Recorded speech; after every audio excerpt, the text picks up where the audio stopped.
Cambiamo argomento, parliamo di salute e di trapianti. Sono davvero ancora molti i pazienti in lista d'attesa, anche se il Veneto con i poli di Verona e di Padova è in una situazione di eccellenza in Italia.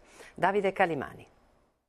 Oltre 1200, di cui 27 bambini. Tante sono le persone che ogni anno in Veneto sono in attesa di un trapianto di organo. Unica terapia in questi casi per salvare la vita ai pazienti.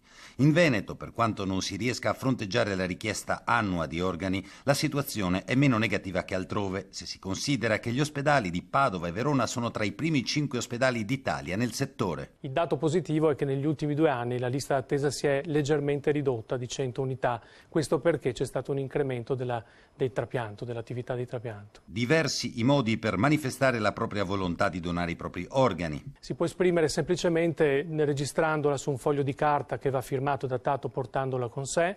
Si può esprimerlo anche in comune attraverso al momento del cambio della carta d'identità.